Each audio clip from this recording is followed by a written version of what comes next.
I'm Elex Michaelson. This week, the issue is the border. Fox News correspondent Bill Melugin breaks down the influx of migrants happening right now. Then, conversations with some of the top authors from a wide variety of fields at the LA Times Festival of Books.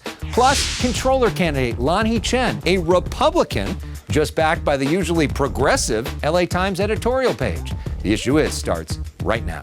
Broadcasting across California. You're watching The Issue Is. And welcome inside our newsroom. I'm Elex Michaelson. Our big issue this week is immigration. The crisis at the southern border is expected to get worse in the next few months as COVID restrictions there could be lifted. If and when that happens, there are fears that tens of thousands could rush the border every day. Over the last year, no network TV reporter has covered the border more often or more aggressively than Bill Melugin of the Fox News Channel. This week, Bill's interview with House Minority Leader Kevin McCarthy at the border made headlines around the world. On a personal note, Bill's one of my best friends, but he's never been on this show before. Bill Melugin, welcome to The Issue Is for the very first time. Thanks for having me, man. Glad to be here. All right, so many people talk about the border, right? But many of them have never visited there before. You're there almost every single day. What's it really like on the ground? What's really happening there? It's just out of control. And, some of the things we see down there are just crazy. Hundreds of people at a time crossing a river. You'll just be driving down a road and you'll see human smuggling incidents all along the road. You'll see Texas troopers arresting people. This video you're looking at right now, this was Mexican authorities literally trying to tackle people, migrants, before they got into the Rio Grande. And just to give you some perspective on, how bad it is, back when President Obama was in office, his DHS Secretary Jay Johnson said 1,000 illegal crossings a day would be a crisis. We're at 7,000 a day right now. And when Title 42 drops, DHS is projecting upwards of 18,000 a day. So that's 18 times what Jay Johnson once said would be a crisis. Well, and let's talk a little bit more about Title 42, because that is a phrase that a lot of people that follow this stuff know, but a lot of other people are like, what are you talking about? So in the most basic terms, this CDC rule, what is Title 42? So Title 42 is a public health rule that allows the United States to immediately expel migrants back to Mexico. And that's that video you're looking at right now. I just shot that in Eagle Pass 2 weeks ago. That is Title 42 in action. So what happens is once migrants come across the border, once they get picked up by Border Patrol, instead of going into a Border Patrol processing center and going through all that, they're essentially just put on a bus or a van and they're driven right up to an international bridge or a port of entry, and they are expelled back into Mexico, immediate. And it's been used over 1.7 million times since the Trump administration. President Trump first started utilizing this, and President Biden administration, they've decided to keep it. It's basically the one Trump era border policy that they've decided to keep. And it's very controversial because he takes a lot of heat from progressive liberals about it. Sort of, they're saying now, we're pulling all the other COVID rules, so we're going to pull this one too. The White House rolling out their plan for the end of Title 42 this week. Homeland Security Secretary Alejandro Mayorkas, who want to show you some videos, spending multiple days on Capitol Hill, answering some tough questions on this. Democrats aren't all behind this idea. So here are the main aspects of what the Biden administration says is going to go in place. They say they want to surge resources to the border, speed up the ability to process migrants, and work with Central American countries so they can help stop some of this before it ever gets to us. The secretary was pretty confident on the Hill this week, but he had a very different tone in a private meeting with Border Patrol agents last year. You actually obtained audio of that. It's a little bit hard to hear, but try to listen in. If our border is the first line of defense, we're going to lose, and this is unsustainable. We can't continue like this. Our people in the field can't continue, and our system isn't built for it. So it's two completely different messages, one to the public and one in private. And weeks after Mayorkas made those comments that you just aired in that audio, 15,000 Haitians showed up under the bridge in Del Rio. Things have gotten significantly worse since he made those comments. Just last month in March, we saw over 220,000 illegal crossings. That's the most in DHS history. So what he said in that testimony really just does not match up with the reality on the ground. Well, and speaking of public and private being different, let's talk for a moment about Kevin McCarthy, who is the House Minority Leader from Bakersfield. At first, he denied a New York Times report that said that he wanted to call then President Trump and ask him to resign after January 6th. So then the New York Times released the tape of him doing just that. Here's that tape. It would be my recommendation you should resign. What he did is unacceptable. I've had it with this guy. So Leader McCarthy visited the border this week and spoke with you about that. Here's some of that exchange. Do you still stand by those comments? Look, I never told the president to resign. It was a conversation that we had about scenarios going forward. But that's not really what critical happened 15 months ago. What's happening is what's happening on this border right now. If you had said the New York Times reporting on it was, quote, false and wrong, then the tape came out. Did you lie? No, because what was brought to me is said that I called the president to say that to resign. I never called the president to say resign. So what'd you make of that, and what do you make of Kevin McCarthy's future? He certainly tried to redirect the conversation a few times. He wanted to really only talk about the border when I asked him those questions, which, of course, all politicians do. They love to deflect. But, it took several questions to try to get an answer out of him about it. And to his credit, before we did that live interview, I told him, I said, I'd like to pull you aside for a quick live interview. And I'm not going to just ask you about the border. I want to ask you about this New York Times tape. And he said, okay, that's fine. And I said, anything's fair game. And he goes, anything's fair game. You got a job to do. But he's still very confident. He doesn't think this tape is going to have any impact on whether or not he would be elected as Speaker if Republicans take the House in 2022. He doesn't think it's a big deal. And you've seen President Trump has come out in support of him. So he's looking to move past this. We were just glad to be able to get him on the record. I believe it was his first on-camera comment since that tape was leaked. So it was supposed to be a border trip, but there other news happened, so wanted to ask him about it face to face. So it appears that he is going to be the front runner to be the Speaker if the Republicans take over the House. Okay, we always do something fun on this show. You know that. I'm not going to ask you to dance because I've seen your dance moves in the club and nobody wants to see that. But I do want to ask you about dogs, which I know you love. And you're out at the border. You've had all these dogs come up to you, and you and your mom have fallen in love with some of them. Talk to us about what we're looking at here. So that is Rio and Roma. So basically, in January, during one of my border trips to McAllen, this one mother stray dog we talked to named Three Socks is what I named her. She trusts us a lot. We feed her every day. So one day she brought over all her puppies and we started feeding them. And over a span of several weeks, I started sending pictures to my mom and brother of these little puppies. And they fell in love with them. They're just stray border pups. They are not healthy. One has a little cut on its head, as you can see. And eventually they decided, we can't just leave them out there. So they literally flew out from California. They flew into McAllen and they adopted both cute little girls, and both are now so big I can't hold them up in one hand anymore. That's great. And one note before we go, Bill is now this big national star. Some folks may not know. He used to work here with us. We are all so proud of all your hard work. You deserve the recognition, and we love you, brother. Miss every single one of you. Great times. All right. Bill Melugin, thank you so much. Up next here on The Issue Is candid conversations with a wide variety of authors as we take you to the biggest book fair in North America. This week saw the return of the biggest book festival in the country. And to say there's a lot of variety there would be an understatement. It's how all books end, as if anything could be any more predictable. Actor Max Greenfield is reading his book to a large crowd at the LA Times Festival of Books at USC. Talk about reading and what that means to you and just the process of people getting to read what you said. Well, if I'm being honest, I like the audiobooks. I like to listen to other people reading, and I retain that better. Welcome and good morning. Many know Greenfield as Schmidt from Fox's New Girl. Everybody calls me Speedy Johnson. Or as Doug Johnson on CBS's The Neighborhood. His new role, author of the playfully titled children's book, I Don't Want to Read This Book. Hopefully get some of those kids who are reluctant readers to jump on board. His book, selling out here.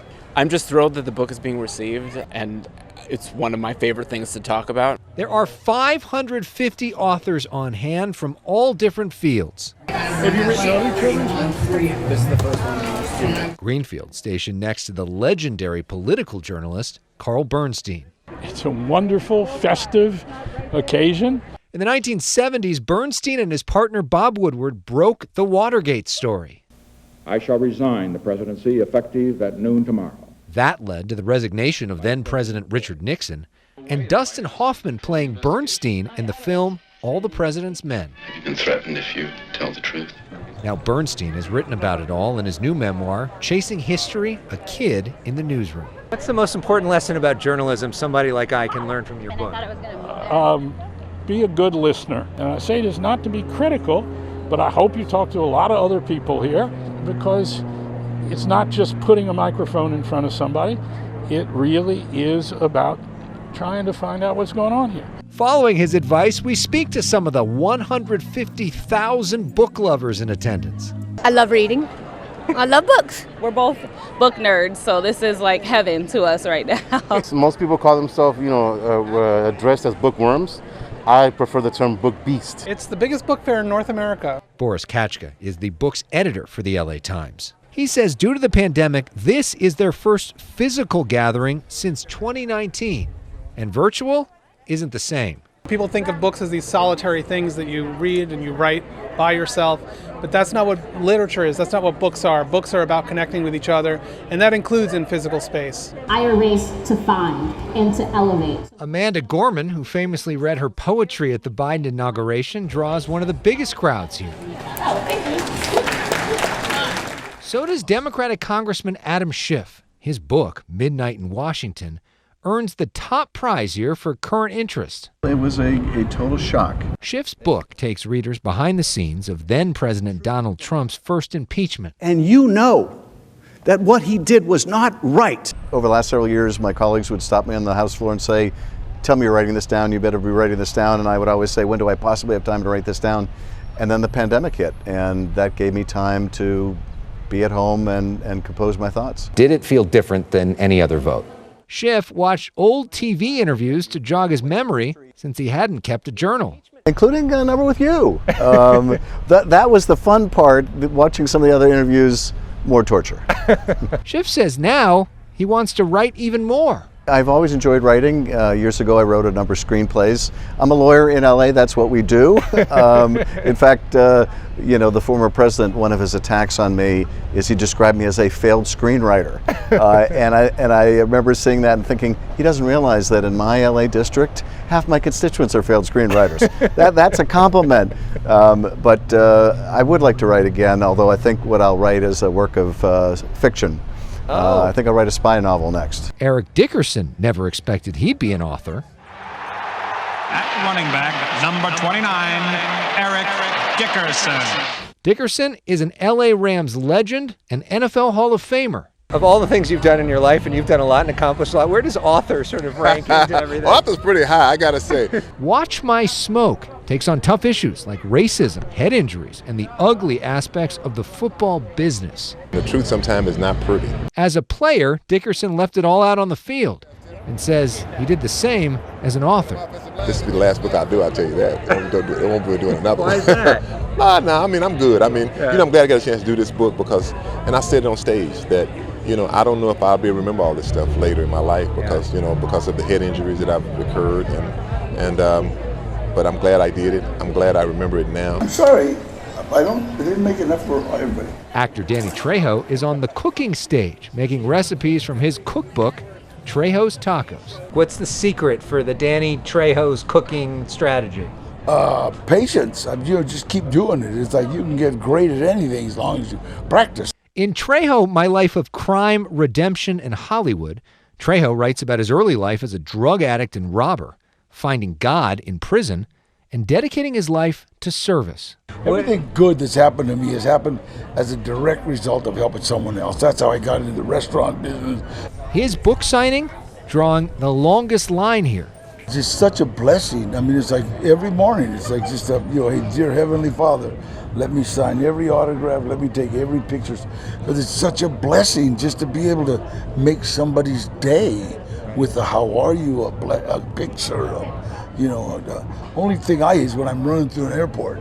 I have missed planes. Also here, Ziggy and Orly Marley. Ziggy says he used to steal books from his famous father, Bob, as a kid. Electronics don't replace books. Like books, there's not like a book. Not like a book. There's no phone, no iPad, there's nothing like a book. Pass it down through generations. Ziggy and Orly's new children's book is called Little John Crow. The message is to accept everyone for who they are and love them as they come and be proud of who you are and what you bring to the world all the time. Ziggy says writing for kids is especially fulfilling. I feel like the children are the ones who is going to make the changes in this world that's going to make the world a better place. I feel like we have to speak to children. That's where the hope is for humanity. It is exciting to see so many young readers here falling in love with books. Perhaps Cooper Oberbeck says it best. Sometimes when books don't have pictures, you can create the picture in your head.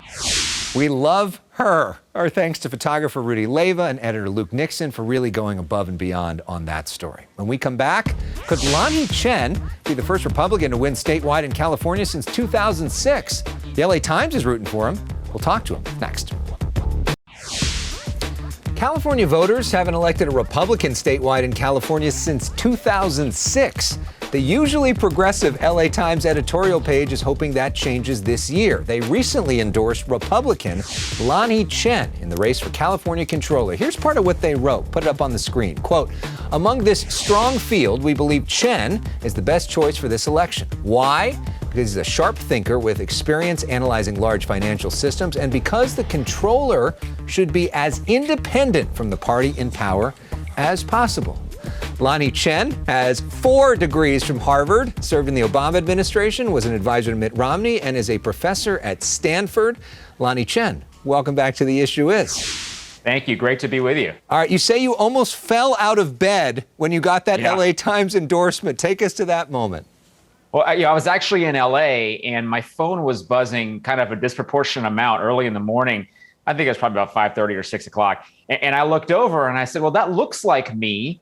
I think they're talking about me. And then as I began to read the article, I literally kind of stumbled out of bed. I was surprised to read it because, as you noted, the LA Times is not known for endorsing Republicans. In fact, I don't think they've endorsed one in almost a decade for statewide office. But I was pleased to get their endorsement and obviously agree with the rationale, which is the controller needs to be an independent fiscal watchdog for our state. Well, and let's talk a little bit about the controller, because it doesn't get a ton of press in terms of what the controller actually does. So if you can, explain in the most simple terms, what does the job actually do? The controller is the chief financial officer of the state. It's supposed to be the person who gives taxpayers accountability over every single dollar the state spends. Think of the position as a fiscal watchdog job.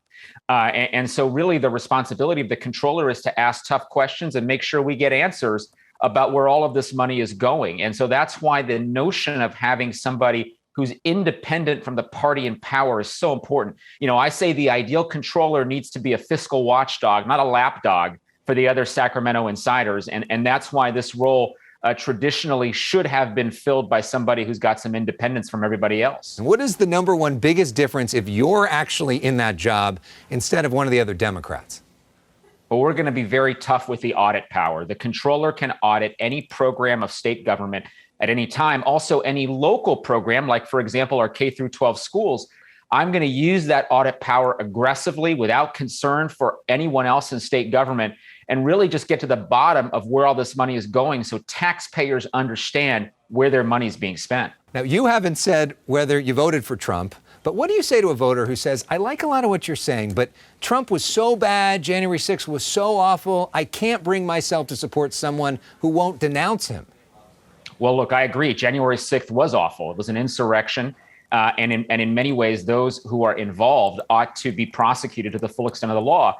Moreover, I think those who are saying that the election was unfairly decided or was not decided properly, I disagree with those people. I think, listen, Joe Biden was elected president, whether you agree with him or disagree with him. And the reality is my record, you mentioned it earlier, I've served in both Republican and Democratic administrations. You want in this office someone with demonstrated independence and a bipartisan background, and that's what I've got. Well, part of this process is getting to know you a little bit. Can you kind of give us the quick version of your backstory, somebody who grew up here in Southern California? Yeah, my parents are immigrants from Taiwan. They came over to the U.S. in the 1970s. I grew up in Rowland Heights, which some of your viewers may be from there, and it's about 25 miles east of L.A. Went to local public high school, then had the good fortune to be able to get into Harvard University and went back there, got 4 degrees, including my PhD in political science, served in administrations in Washington, D.C. My wife and I have 2 kids, 8 and 11. We moved back to the Bay Area. I've been at Stanford University for the last 9 years. I've also built my own small business, helped to run a large healthcare system up here. So I've got an experience set at the intersection of policymaking and business and academics, and understand the challenges we face as a state. One more thing I'll mention, which I think some viewers will like, some may not, is I'm a lifelong Dodger and Laker fan, and continue to be huge fans of both teams. Disappointed in the Lakers this year, but hopeful for the Dodgers looking ahead. Yeah, the Dodgers, a lot better future than the Lakers right now. All right, we want to get a little more of your favorites. We play a game called Personal Issues. 30 seconds on the clock. Ready to go? I'm ready. Let's do it. Who is your favorite band or musician? Boys to Men. Ooh, favorite book? Oldie but goodie. Favorite book, 3 Ring Circus, about the Lakers, actually. Jeff Pearlman. A book about the Lakers, the Lakers of the, with Shaq and Kobe in that era. Favorite TV show? Star Trek: The Next Generation. Oh my God, that's one of my favorites. Favorite favorite Democrat? Favorite Democrat, probably Dianne Feinstein. I know there's been some reporting about her recently, but she served our state well for many years. Very interesting. Lanhee Chen, some good choices there. I agree with. Best of luck on the campaign trail. And because we know you're such a big Dodger fan, we end with the above Los Angeles page, taking us above Dodger Stadium. Lanhee Chen, thank you. Go Dodgers. We'll be right back. Next week, we talk with CDC Director Michelle Walensky in person during her California visit. We end this week with the above Los Angeles page, taking us above Rincon Beach in Ventura County. See you next time.